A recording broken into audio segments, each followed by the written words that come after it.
नमस्कार।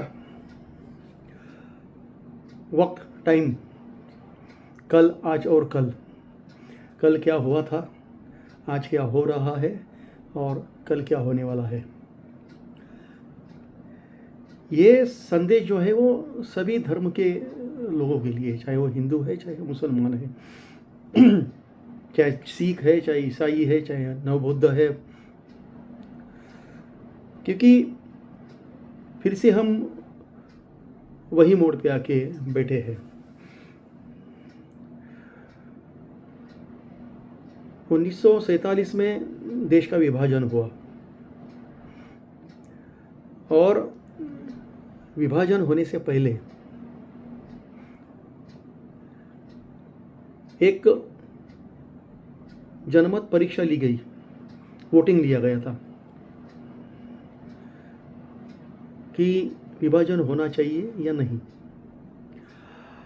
बात यह हुई कि उस वक्त हिंदू सोते रहे और मुसलमानों ने जमकर वोटिंग किया, वो भी विभाजन की पक्ष में, और देश का विभाजन हुआ। विभाजन होने से पहले कुछ गतिविधियां हुई थी। अंग्रेज सरकार ने क्या ऑफर दिया था, जो जिन्ना जो पाकिस्तान के निर्माता है, फाउंडर है, उन्होंने क्या एग्री किया था और जो प्रपोजल आया था उसको मानने में या मानने से किसने इनकार किया था, ये बात मैं नहीं कर रहा हूँ। ये बात एक सीनियर एक सिटीज़न है वो कर रहे हैं, और ये वही बात कर रहे हैं जो उस वक्त जो पाकिस्तान के जो सुप्रीम कोर्ट के जज थे उन्होंने जो बात बताई थी उनको, वो बात कर रहे हैं।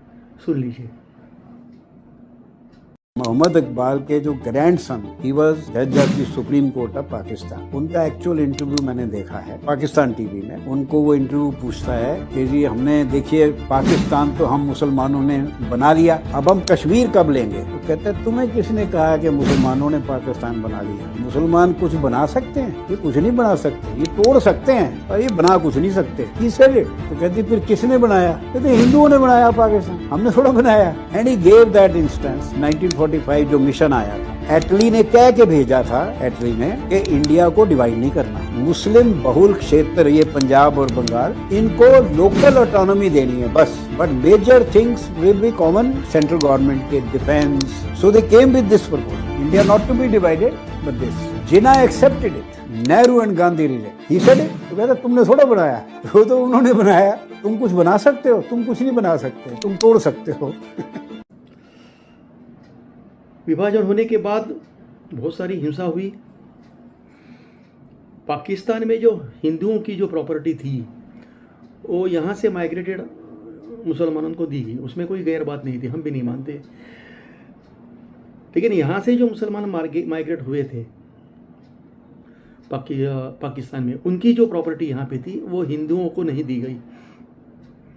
इसमें कौन बीच में आए, क्या नहीं आए, उन्होंने कैसे और चीज़ की, उसको कैसे लीगलाइज किया गया कांग्रेस गवर्नमेंट ने,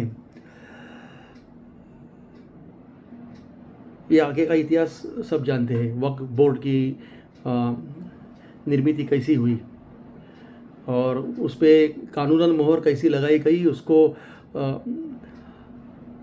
एक अमर्याद, जिसको बोलते हैं अनलिमिटेड राइट्स कैसे दिए गए, जिसको सुप्रीम कोर्ट भी चैलेंज नहीं कर सकता है, इस तरह के। और कैसे हमारे देश की तीसरे नंबर की प्रॉपर्टी उनको बहाल की गई, जो मुस्लिमों के हित में कुछ काम नहीं कर रही है। ये प्रॉपर्टी के ऊपर एक गिने चुने 200 लोगों का पूरा नियंत्रण है, और कि कुछ लोगों का कहना है कि यह मुग़लों की ज़मीन थी, या वहाँ के उस वक्त के जो मुग़ल शासक थे उन्होंने ये ज़मीन उनको दी है, या आगे की जो बात है। तो मुझे ये कहना है कि मुग़लों की जो रियासत थी वो तो ख़त्म हो गई, वो ख़त्म करने वाले मराठे थे, और उस वक्त एक वक्त ऐसा आया था कि देश के करीब करीब 75% जो प्रदेश है उसके ऊपर मराठों की सत्ता थी या मराठों का नियंत्रण था उसके ऊपर। तो क्या हम ये कहें कि वो 75% जो ज़मीन जहाँ पे मराठों की सत्ता थी वो मराठों को मिलनी चाहिए? ऐसे नहीं होता है, क्योंकि स्वतंत्रता होने के बाद, देश स्वतंत्र होने के बाद जो कानून बनाए गए वो कानून का पालन हर एक ने करना चाहिए। लेकिन कांग्रेस ने अपना जो वोट बैंक है वो सिक्योर करने के लिए कुछ निर्णय लिए अल्पसंख्यकों के हित में और जो बहुसंख्यक थे उनके विरोध में। उसमें से एक है वक्फ बोर्ड। सोचने वाली बात है कि क्या ये ज़मीन का मुस्लिम समाज को कुछ फ़ायदा होता है? और आज वक्फ एक्ट में जब बदलाव करने की बात आई तो संसद में उसका विरोध करने वाले सबसे आगे कौन है? कांग्रेस पार्टी है, ओवैसी गैंग है और कुछ लोग हैं जो बीच में बैठे हैं डाल में, यहाँ गुजरूँ क्या वहाँ गुजरूँ। बाहर स्टेटमेंट एक देते हैं और लोकसभा जो जहाँ पे सांसद में अपनी बातें रखने की जब वक्त आता है तो वहाँ से भाग जाते हैं। अब प्रचार शुरू हुआ है कि वोटिंग का, क्योंकि जेपीसी बिठाई गई, जॉइंट पार्लियामेंट्री कमेटी जेपीसी, इसमें 31 मेंबर है और विचार विमर्श के लिए इनके पास ये जो है ये प्रस्ताव है ये जो भेजा गया है। साथ ही में भारत के आवाम से इस बारे में अपना जो भी मत है वो मांगा जा रहा है। तो क्या हो रहा है उसके बारे में? हिंदू आज भी सोया हुआ है और मुसलमानों ने अपना प्रचार शुरू कर दिया। वो गुमराह कर रहे हैं मुसलमानों को। सुनिए आप। वक्फ बोर्ड तरमीमी बिल 2024 जो पार्लियामेंट में पेश किया गया है, पार्लियामेंट में इसको फिलहाल रद्द कर दिया गया है, पास नहीं हुआ। ज्वाइंट पार्लियामेंट्री कमेटी के अंदर ये मौजूद है और ज्वाइंट पार्लियामेंट्री कमेटी ने राय मांगी है। तो इसलिए तमाम हजरात से, तमाम खातीन से, तमाम मर्दों से, बहन भाइयों से सबसे गुजारिश है कि सब अपनी अपनी राय पेश करें। घर का कोई भी मेंबर खाली ना रहे। बच्चे के पास मोबाइल है, अपने फोन के जरिए से इस बिल के खिलाफ राय पेश करें। याद रखिए, ये बिल अगर पास हो गया तो हमारी मस्जिदें छिन जाएंगी, मदारिस छिन जाएंगे, कब्रिस्तान छिन जाएंगे और वक्फ बोर्ड की लाखों की तादाद में जो प्रॉपर्टी है वो सब छिन जाएगी। तो इसलिए आज बेदारी का सबूत दें। 13 तारीख तक का हमारे पास टाइम है। ईमेल के जरिए से ज्वाइंट पार्लियामेंट्री कमेटी को अपनी राय पेश करें। मस्जिदों के बाहर कैंप लगा और कैंप लगाए। शाहगंज चौक में फिलहाल कैंप लगा हुआ है। इसी तरह से मस्जिदों के बाहर कैंप लगाए और चौराहों पर कैंप लगाए। कैंप लगा करके बेदारी का सबूत दें। 25 करोड़ मुसलमानों में से अभी 1% की भी राय नहीं आई है। कितने अफसोस की बात है। इसलिए बेदारी का सबूत दें। अपने घरों से बाहर निकले, अपने दोस्त अहबाब को लाए। कैंप लगा हुआ है और वक्फ बोर्ड तरमीमी बिल 2024 के खिलाफ अपनी राय पेश। देखिए किस तरह से मुसलमानों को गुमराह किया जा रहा है। इनको मुसलमानों के आप बीती से कोई सरोकार नहीं, कोई लेना देना नहीं है। जब भी इनको मुसलमानों के वोट ज़रूरी लगते हैं तब ये आते हैं। जब मुसलमान मुसीबत में रहता है या उसको कुछ ज़रूरत पड़ती है तो ये वक्फ बोर्ड के बाशिंदे कहीं दिखाई नहीं देते हैं। उल्टा यही वक्फ बोर्ड किस तरह से मुसलमानों पे अत्याचार करता है। एक जयपुर की कहानी एक महिला की देख लीजिए आप। बोर्ड इतना पावरफुल कैसे कर दिया गवर्नमेंट ने? क्यों भाई, गवर्नमेंट नहीं है क्या हमारी? मैं तो कहती हूँ तबाह हो जाए। आज की पहली सूरत में वक्फ बोर्ड तबाह हो जाए। हम चाहते हैं हमारे पे रहम करो। हमारे भाई दर दर हो रहे हैं, बारिशों में फिर रहे हैं।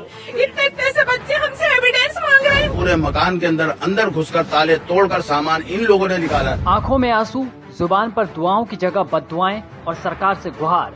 कि वक्फ बोर्ड को खत्म किया जाए, वो भी ऐसे वक्त जब देश में वक्फ बोर्ड से जुड़े बिल में संशोधन को लेकर घमासान मचा हुआ है। राहुल गांधी, अखिलेश यादव, तेजस्वी यादव, असदुद्दीन ओवैसी लगातार केंद्र सरकार का विरोध कर रहे हैं। ओवैसी जैसे मुस्लिम नेता तो ये तक कह चुके हैं कि सरकार वक्फ की प्रॉपर्टी छीनना चाहती है। अब नेताओं के इन दावों और बयानों से परे जयपुर में जो मामला सामने आया, उसने वक्फ बोर्ड के कामकाज के तरीके को फिर से सवालों के घेरों में खड़ा कर दिया है। यही वजह है कि एक मुस्लिम परिवार ने ही वक्फ के कामकाज पर आज सवाल उठा दिए। हमारे पास एविडेंस है, उनको पता है, पूरे मोहल्ले को पता है, वो सब कहते हैं, पुलिस वाले कहते हैं नहीं आप सही हो, लेकिन वक्फ बोर्ड इतना पावरफुल कैसे कर दिया गवर्नमेंट ने? क्यों भाई, गवर्नमेंट नहीं है क्या हमारी? वक्फ बोर्ड क्यों? सही के साथ अगर सही है तो वक्फ बोर्ड रहे, नहीं तो मैं तो कहती हूँ तबाह हो जाए। आज की पहली सूरत में वक्फ बोर्ड तबाह हो जाए। जैसे मेरे घर मेरे भाई गए, मेरी 32 साल की बहन, इनका गम लेकर डिलीवरी नॉर्मल हो गई भैया, सब कुछ हो गया, और डिलीवरी होती उसने बस ये कहा बहन बाजी मेरा बच्चा ननिहाल नहीं देखेगा। मैंने कहा बेटा मेरे घर आएगा, बस वो कहते ही उसकी जो लीवर, किडनी, लंग सब डैमेज हो गए। डॉक्टर कह रहे हुआ क्या भैया तुम्हारे घर में, ऐसा क्या हो रहा है मैडम, ये क्या हो रहा है? ये बच्ची अभी तो सही आई, नॉर्मल डिलीवरी करी। हम चाहते हैं हमारे पे रहम करो, हमारे भाई दर दर हो रहे हैं, बारिशों में फिर रहे हैं, इतने से बच्चे हमसे एविडेंस मांग रहे हैं। उनसे कोई नहीं मांगता, काकोरी वालों से। पता है काकोरी वाले कौन है? हिस्ट्री शीटर है इनके, पूरे पुराने काकोरी गांव के, यूपी के हिस्ट्री शीटर है। एक महिला की गुहार तो आपने सुन ली, अब मामले को भी समझ लीजिए कि आखिर ये मुस्लिम परिवार वक्फ बोर्ड के फैसले से नाराज क्यों है। दरअसल जयपुर रामगंज इलाके में घोसियों के रास्ते के अंदर नगा मियां की मस्जिद स्थित है। मस्जिद परिसर के आसपास 510 गज की जमीन पर लोग 200 साल से रहते हुए आ रहे थे, जिनका केस मस्जिद कमेटी में चल रहा था। आपको बता दें कि ये लोग मिस्किन शाह दरगाह घाट गेट स्थित उनके औलाद में से हैं। अब वो केस हारने के बाद इनसे इनका मकान खाली करा लिया गया है। वक्फ बोर्ड द्वारा एक घर खाली कराकर ये घर अब मस्जिद कमेटी को दे दिया गया है। ये मस्जिद नवाब साहब ने बनाई, मज़ार नवाब साहब ने बनाया।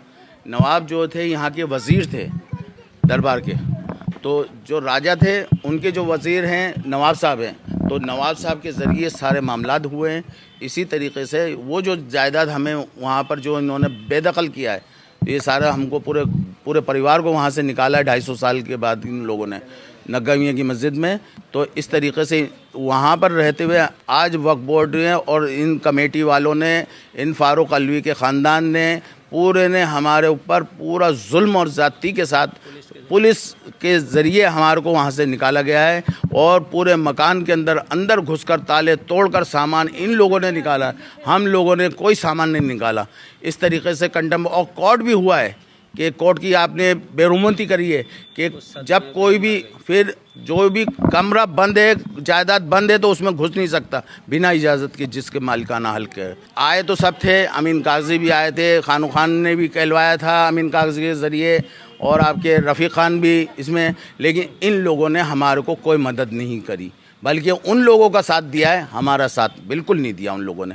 बार बार हम चले गए, पूरा परिवार गया, कई दफ़ा गए, खानू खान के यहाँ भी गए, लेकिन इन लोगों ने कभी भी हमारी दुहार नहीं सुनी। इस परिवार का सिर्फ घर ही नहीं गया, बल्कि इनका कहना है कि सर से छत हट जाने के कारण इनके घर के अंदर एक जवान लड़की की मौत भी हो गई।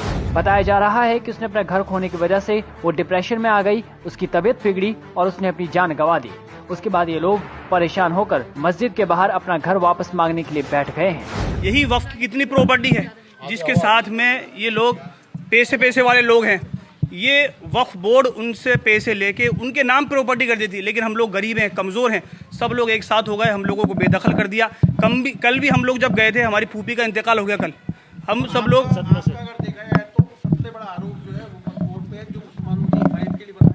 हिमायत के लिए बनाया, वो मुसलमानों के ही खिलाफ है, मुसलमानों को ही नुकसान पहुंचा रहा है। झूठा, बेईमान, वक्फ बोर्ड बेईमान, बिल्कुल सही है। वक्फ बोर्ड था ही नहीं। वो आप बताओ, वक्फ बोर्ड वाले ऊपर उनका कोड वक्फ है और नीचे उनका कोड है। जो वो चाहते हैं वो पैसा लेके फैसला दे देते हैं। हम लोग कमजोर हैं, हम लोग गरीब हैं, हम लोग कहाँ जाएंगे। वैसे ये कोई पहली बार नहीं जब वक्फ बोर्ड विवादों में आया हो। 2022 में तमिलनाडु के वक्फ बोर्ड ने हिंदुओं के बसाए पूरे थिरुचेंदुरई गांव पर वक्फ होने का दावा ठोक दिया था। बेंगलुरु का ईदगाह मैदान विवाद, इस पर 1950 से वक्फ संपत्ति होने का दावा किया जा रहा है। सूरत नगर निगम भवन को वक्फ संपत्ति होने का दावा किया जा रहा है। तर्क ये है कि इसे मुगल काल में सराय के रूप में इस्तेमाल किया जाता रहा है। कोलकाता के Tollygunge club, royal Calcutta golf club और बेंगलुरु में ITC विंडसर होटल के भी वक्फ भूमि पर होने का दावा है। वक्फ पर चल रही राजनीति के बीच इस परिवार के आंसू पोंछने अब कौन सा राजनीतिक दल या नेता आगे आएगा, ये देखने वाली बात होगी। लाखों एकड़ की जमीन और देश में तीसरे नंबर की प्रॉपर्टी सिर्फ 200 लोगों के हाथ में, और उसके एक लाभार्थी है हमारे असीदुद्दीन ओवैसी हैदराबाद के, जो अपने आप को मुसलमानों के मसीहा का हाल कहते हैं। करीब करीब 200 करोड़ के करीब इसका रेवेन्यू है सालाना, जिसका बंटवारा ये आपस में करा के लेते हैं। इन्होंने आज तक कोई इंस्टीट्यूशन, चाहे वो मेडिकल हो, चाहे वो एजुकेशनल हो, चाहे वो कोई अस्पताल हो, कोई बनाया नहीं। इतनी बड़ी प्रॉपर्टी का चिल्लाने में ये आगे रहते कि हमारे मुस्लिम पिछड़े हुए हैं, उनको कोई एजुकेशनल फैसिलिटी मिलती नहीं है, शिक्षा मिलती नहीं है, उनको अच्छे इलाज मिलते नहीं है। अब मज़े की बात है कि नाजिया खान नाम की एक एक्टिविस्ट है, और उनका इंटरव्यू लिया पाकिस्तान के जो एक पत्रकार है जो पाकिस्तान की असलियत दुनिया के सामने लाते हैं, शोएब चौधरी करके, उन्होंने इंटरव्यू लिया। अब ये नाजिया खान जो है वो क्या कह रही है देख लीजिए। सबसे बड़ी बात, इसको कभी इंडियन मीडिया ने आमंत्रित नहीं किया है, ये बात के ऊपर एक पाकिस्तानी ने आमंत्रित किया है। सोचने वाली बात यह है कि वक्फ बोर्ड के खिलाफ एक पाकिस्तानी पत्रकार एक इंटरव्यू लेता है, और हमारे मुसलमान जो नेता है वो देश के मुसलमानों को गुमराह करते हैं। और उसके बाद हमारी सांसद शरद पवार जी की बेटी, जो 3 तलाक को सपोर्ट करती है, 370 को सपोर्ट करती है, वो शरिया लाना चाहती है, उनका भी सांसद का भाषण देख लीजिए।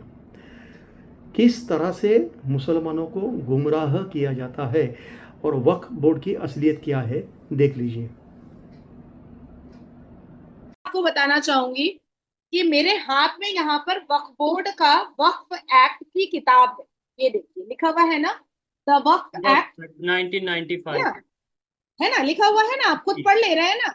लेकिन ये किताब हमारे भारत के लॉ के स्टूडेंट्स को नहीं पढ़ाया जाता है, बिल्कुल नहीं पढ़ाया जाता है, छुपा के रखा जाता है।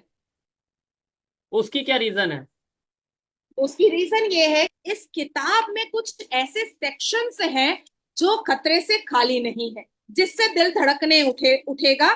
जैसे कि वक्फ बोर्ड अगर मेरी संपत्ति को आता है और कहता है कि नाजिया इलाही खान, ये आपकी संपत्ति, हमें पता चली है कि ये वक्फ बोर्ड की संपत्ति है और ये आपका नोटिस है, आपको 3 महीने में ये संपत्ति खाली करनी पड़ेगी, तो मैं कोर्ट देश के, भारत देश के कोर्ट में नहीं जा सकती। अच्छा, वक्फ बोर्ड का अपना ट्रिब्यूनल कोर्ट होता है और उनका अपना जज होता है, उनके अपने वकील होते हैं और उनका अपना ही दलील होता है। उनके पास एक ब्लूप्रिंट होता है मुगल के जमाने का, उनके पास एक फैमिली ट्री होती है मुगल के जमाने की। उस फैमिली ट्री को वो खोलते हैं और कहते हैं कि अकबर बादशाह यहाँ से गुजरे थे, यहाँ पर उन्होंने घोड़ा रोका था, और ये घोड़ा रोकने वाली जो जगह है ना नाजिया जी, ये आपका घर है, इसीलिए अब ये मेरा हो गया, ये वक्फ बोर्ड का हो गया।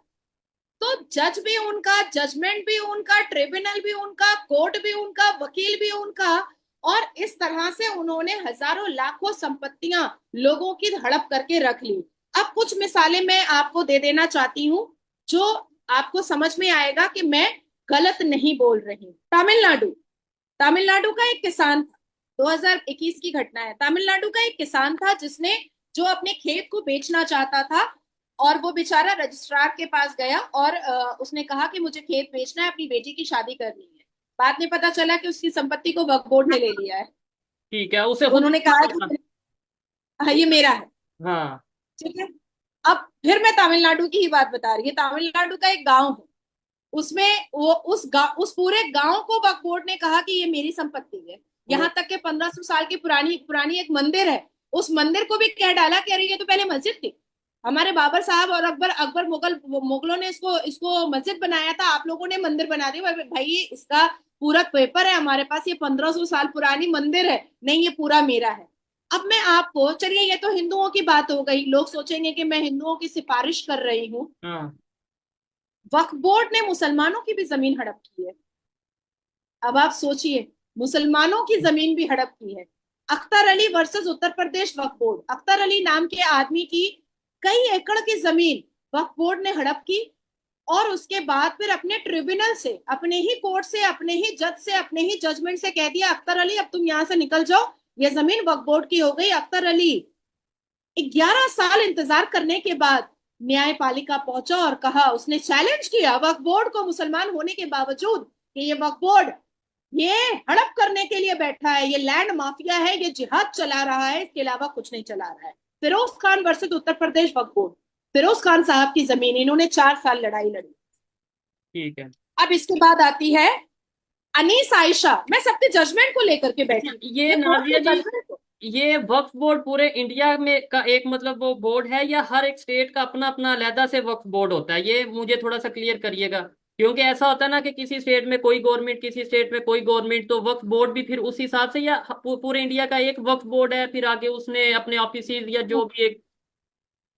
पूरे इंडिया का एक वक्फ बोर्ड है, और उसके बाद फिर उन्होंने अपनी अपनी शाखाएं बना करके रखी हैं 28 राज्यों में। ऐसे ये कहते हैं, चिल्लाते हैं कि हम मुसलमान 20 करोड़ की आबादी में, पर शिया वक्फ बोर्ड अलग है और सुन्नी वक्फ बोर्ड अलग। अच्छा ठीक है। ठीक है। अब इन्होंने सिर्फ हिंदुओं की जमीन या आर्मी की जमीन या रेलवे की जमीन नहीं हड़प की है, इन्होंने मुसलमानों की भी जमीन हड़प की है। और खास करके वक्फ बोर्ड की नजर मुसलमान बेटियों की जमीन पर सबसे ज्यादा होता है। जैसे ए अनीस आयशा, इन्होंने बहुत लंबी लड़ाई लड़ी है वक्फ बोर्ड के खिलाफ। ए हसना, इन्होंने बहुत लंबी लड़ाई लड़ी है वक्फ बोर्ड के खिलाफ। निजहत यास्मीन, इन्होंने बहुत लंबी लड़ाई लड़ी है वक्फ बोर्ड के खिलाफ। उसके बाद फिर अनीस फातिमा बेगम, इन्होंने पश्चिम बंगाल कोलकाता में बहुत बड़ी लड़ाई लड़ी है वक्फ बोर्ड के खिलाफ।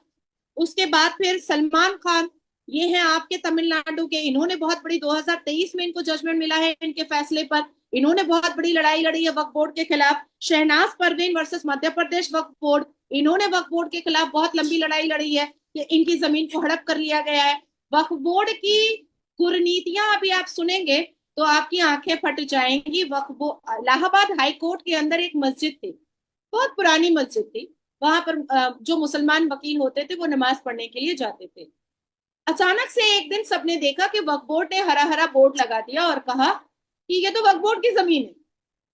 अब सारे जो बाकी के वकील थे वो खड़े हो गए, कहे कि हमें आपत्ति नहीं है कि यहाँ पर मस्जिद है, आप नमाज पढ़ रहे हैं, आप यहाँ पर खुतबा कर रहे हैं, आप यहाँ पर जमात खड़ी कर रहे हैं, हमें कोई आपत्ति नहीं है, और बरसों से यहाँ पर था, आप करें, लेकिन आप इसको वक्फ बोर्ड की संपत्ति बोल करके कोर्ट के अंदर की जमीन को आप हड़प नहीं कर सकते हैं।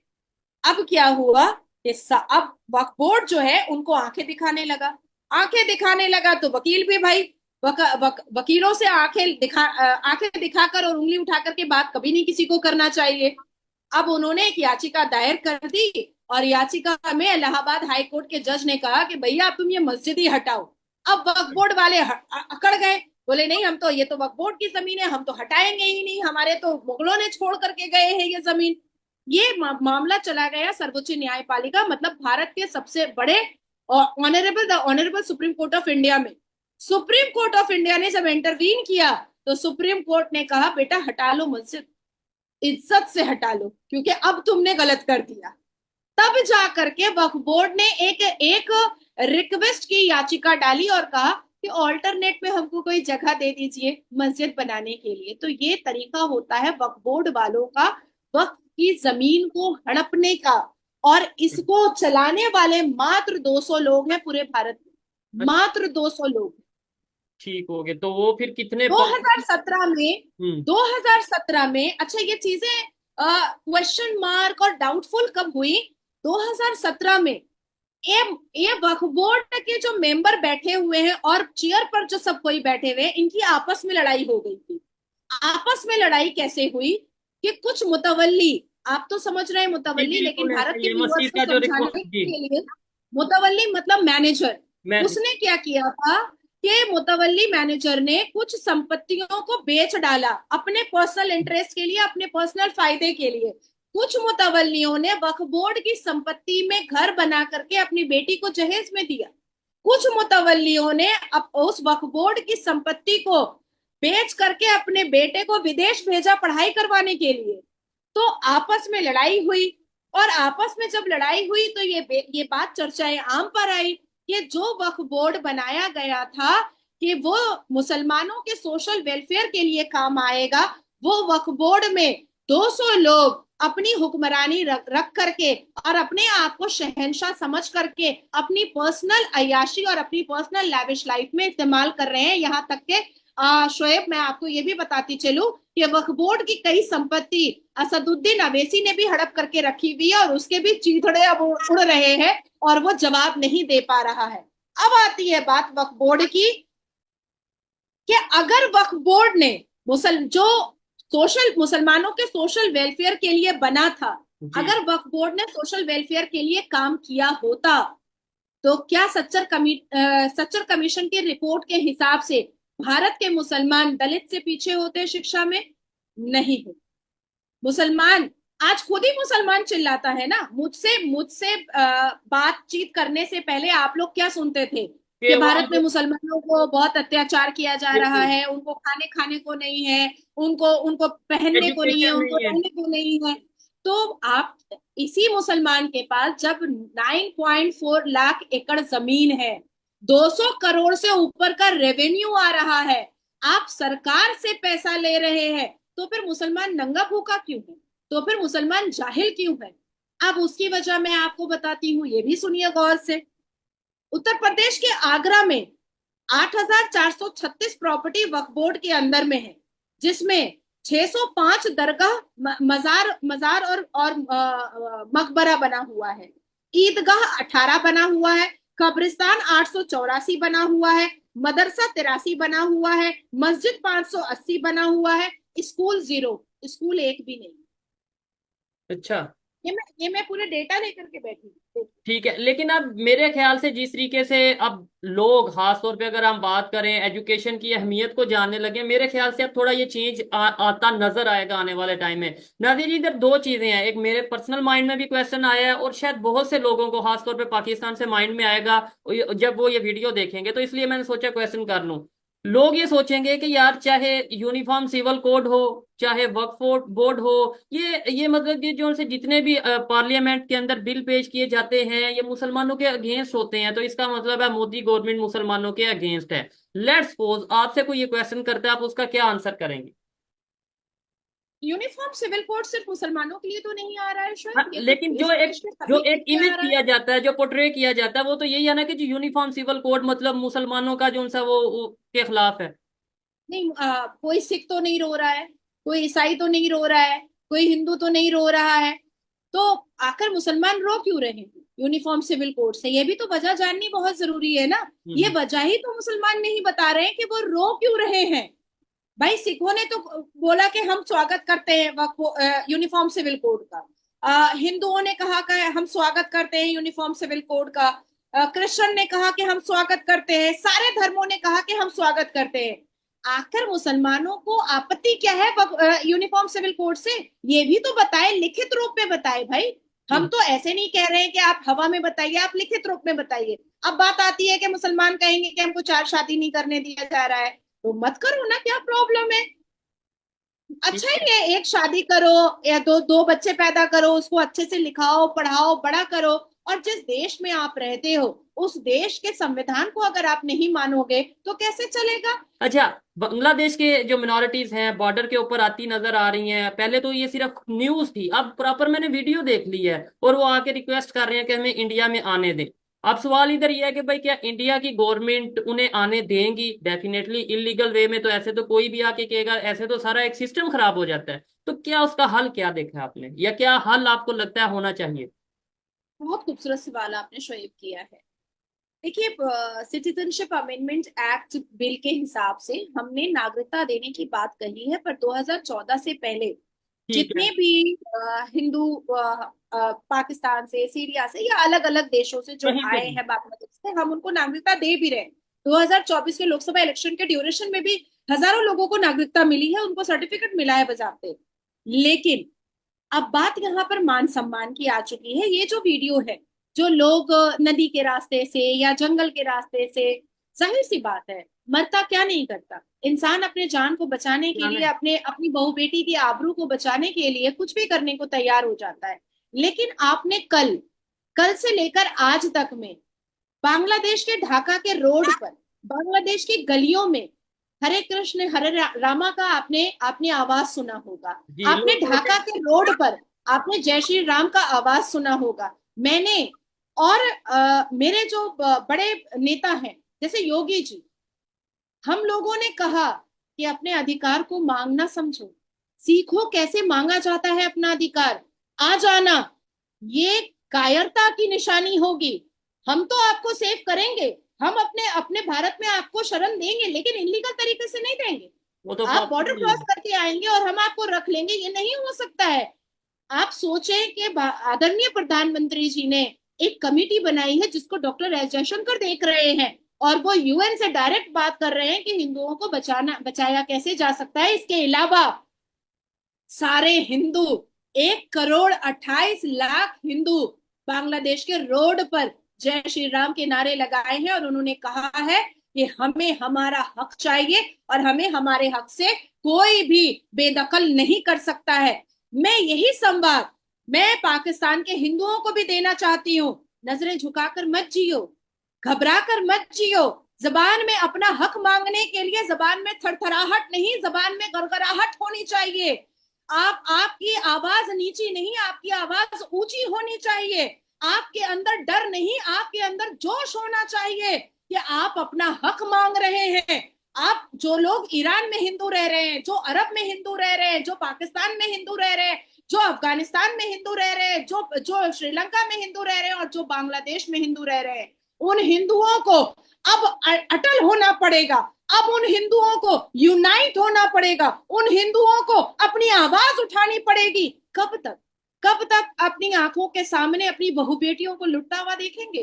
कब तक अपनी मंदिरों को, अपने देवी देवताओं को चूर होता हुआ देखेंगे और टूटता हुआ देखेंगे? इसलिए हमने उनको कहा हम आपके साथ, यूएन को हम आपके लिए खड़ा करेंगे और आप खड़े होइए और अपना हक मांगिए। यहाँ तक के मैंने राष्ट्रपति को चिट्ठी लिखी है और मैंने यूएन को चिट्ठी लिख करके मैंने मेल भी किया है कि बांग्लादेश में हिंदुओं को कोई तकलीफ ना हो, इसके लिए हिंदू देश वहां पर एक अलग एरिया बना करके दिया जाए जिसकी हिफाजत कोई पुलिस ना करे, बल्कि उसकी हिफाजत मिलिट्री और आर्मी करे, और भारत की आर्मी उस बांग्लादेश के हिंदू देश की हिफाजत करेगी। इसकी जिम्मेदारी मैं ले रही हूँ। ठीक है, इसके ऊपर आपने लास्ट वीडियो में भी डिस्कशन की थी, और मैं इस चीज से जो इन्होंने बोला है कि मिनॉरिटीज चाहे बांग्लादेश के हों, चाहे पाकिस्तान के हों, चाहे कहीं किसी ईरान के हों, सऊदी अरेबिया, दुनिया के किसी कंट्री के भी, इवन इंडिया की भी अगर बात करें, इंडिया में भी जो मिनॉरिटीज हैं, मुसलमान हैं, कोई भी लोग हैं, किसी भी कंट्री के हैं, अपने हक के लिए आवाज उठानी चाहिए, और जो भी किसी भी कंट्री का कानून है उस कानून के मुताबिक आपको काम करना चाहिए। वक्फ बोर्ड दुरुस्ती विधेयकाबाबत सुप्रिया सुळेंनी सरकारला एक जोरदार प्रश्न विचारलाय। ऐसा क्या हुआ है वक्फ बोर्ड में कि अभी आपको ये बिल लाना है? Sir, we object, please withdraw this bill. खरंय हो, आत्ता नेमकं काय झालं? आत्ता काहीही झालं नाहीये. जे व्हायचं होतं ते 4 फेब्रुवारी 2016च्या दिवशी झालं, जेव्हा वक्फ बोर्डाच्या सीईओ नसीम बानो पटेल यांनी नाशिकमधील मशिदीजवळ असलेली जमीन वक्फ बोर्डाची नाही असं नोटिफिकेशन जारी केलं, आणि त्यानंतर 2,500 कोटी अशी किरकोळ किंमत असलेली जमीन नाशिकच्या बिल्डरांना विकली. आता नसीम बानो पटेल यांची नियुक्ती सुप्रिया सुळेंच्या पक्षातले माजी नेते आणि माजी महसूल मंत्री एकनाथ खडसेंनीच केली होती. त्यात असं काय विशेष? हो ना. आता असं काय झालंय? बरोबर आहे. अहो, घडलं ते 2003 मध्येच, जेव्हा वक्फ बोर्डाचे सदस्य मौलाना गुलाम मोहम्मद वस्तानवींनी अहमदनगरमधली 32 एकर जमीन वक्फ बोर्डाची नाही असं सांगून स्वतःच्या मालकीची करून घेतली होती. त्याच पद्धतीने नागपूरच्या झिंगाबाई टाकली भागातल्या वक्फ बोर्डाच्या जमिनीचेही फक्त 288 प्लॉट्सच तर विकले होते. हेही आत्ता थोडी 99 साली घडलं होतं. ऐसा क्या हुआ है वक्फ बोर्ड में कि अभी आपको ये बिल लाना है? सुप्रियाताई, तुम्ही लढत राहा, कारण भारताचा कोपरान कोपरा वक्फ बोर्डाचा होत नाही तोपर्यंत आपल्या देशाला या दुरुस्ती विधेयकाची काही एक गरज नाहीये. तो भाइयों, ये है वक्फ बोर्ड की असलियत. इतने बड़े पैमाने पे ज़मीन कुछ चंद लोगों के हाथ में पड़ी है जिसका इस्तेमाल देश के हित में नहीं हो रहा है, और ज़्यादातर मुसलमानों का ये कहना है कि ये ज़मीन सरकार के नियंत्रण में आनी चाहिए और उसका उपयोग आवाम की हित के लिए होना चाहिए.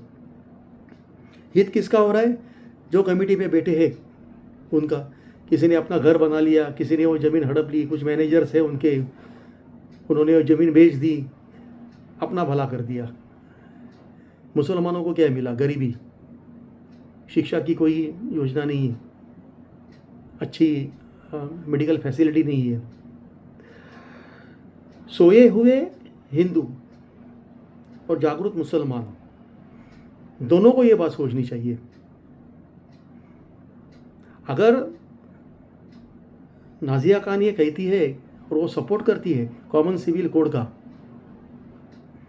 तो सोचने वाली बात है, ये गंभीर बात है. देश के हर नागरिक को एक कायदा, एक कानून. इनको शरिया के गिने चुने कुछ चीज़ चाहिए. 4 शादियां करनी है या देश का कानून से इन्हें परहेज है, इनको पर्सनल लॉ चाहिए, इन्हें वो चीज़ें चाहिए जो इनकी वोट बैंक सेव करे. और बेचारा मुसलमान जो है वो गुमराह होता है. हमें फॉलो करना चाहिए किसको? भारत रत्न स्वर्गीय अब्दुल कलाम जी को. कलमा तो पढ़ते हो, उसमें कोई गैर बात नहीं है, कलमा पढ़िए, लेकिन साथ में कलाम भी पढ़िए. आज ज़रूरत है आपकी मुसलमान भाइयों, कलमा पढ़ते पढ़ते कलाम जी को पढ़ना. उन्हें राष्ट्रपति पद पे किसने बिठाया? भारतीय जनता पार्टी के फाउंडर स्वर्गीय अटल बिहारी वाजपेयी ने. उनका आदर किया, उनका सम्मान किया, और पूरा देश उनका सम्मान करता है. देश के लिए उन्होंने जो योगदान दिया है वो सर्वोच्च है. देश को मजबूत बनाने में उन्होंने जो योगदान दिया है वो सर्वोच्च है. देश का हर नागरिक उनको सैल्यूट करता है, करेगा. इसको फॉलो करना चाहिए. ओवैसी जैसे लाभार्थी को नहीं, जो वक्फ बोर्ड का असली लाभार्थी है, ऐसे लोगों को नहीं, जो आपको कुछ देने वाले नहीं है. अगर 370 कलम हटाया गया तो जम्मू और कश्मीर को देश की धारा में जोड़ा गया, देश के साथ जोड़ा गया. आज कांग्रेस कहाँ है? वही फारूक अब्दुल्ला के साथ, जिसने घोषित किया है कि अगर हम सत्ता में आए तो 370 कलम हम वापस से लागू करेंगे. तुम्हारी 7 पीढ़ियाँ नहीं कर सकती है उस चीज़. हमने कश्मीर को देश के साथ जोड़ा है. अगर 3 तलाक रद्द किया है तो मुस्लिम माँ बहनों को एक अधिकार दिया है अपनी फैमिली लाइफ जीने का, उनको एक संरक्षण कवच दिया है. अगर हम ये सोचते हैं कि कॉमन सिविल कोड लागू हो जाए, तो हम ये चाहते हैं कि जो मुस्लिम लोग हैं, जो मुस्लिम धर्म के लोग हैं, वो देश की मुख्य धारा में आने चाहिए. उनका काम ये नहीं है कि बच्चे पैदा करके सिर्फ आबादी बढ़ाओ, बल्कि जो बच्चे अब पैदा करते हो उनको अच्छी शिक्षा दो, उनके ऊपर अच्छे संस्कार करो. उनमें से कोई अब्दुल कलाम बनना चाहिए, तो आप सच्चे मुसलमान हो. आज बहुत बड़े पैमाने पे जो मुस्लिम धर्म के लोग हैं वो देश को अपना मानते हैं, इसलिए बाहर से मुसलमान मंगाने पड़ते हैं. रोहिंगे जो ममता जी मंगा रही है, बांग्लादेशी, उसके बारे में तो हम बाद में आएंगे कि कैसे षड्यंत्र रचे जा रहे हैं. तो कहीं ना कहीं सोचो आप कहाँ जा रहे हो, किसके पीछे जा रहे हो, और सच का रास्ता कौन सा है. ये हम नहीं बता रहे, आपकी ही बहन नाजिया खान बता रही है, शोएब चौधरी बता रहा है, जो पाकिस्तानी है, किस तरह से मुस्लिम जो फैमिली है उनके ऊपर कैसे उनको बेघर किया जा रहा है। देखिए आप, और कैसे बाहर निकलते ये तबलीगी जो वक्फ बोर्ड के नुमाइंदे ऐसे वक्त में मेल हुए, जो हर हिंदुस्तानी चाहे वो किसी भी धर्म का है,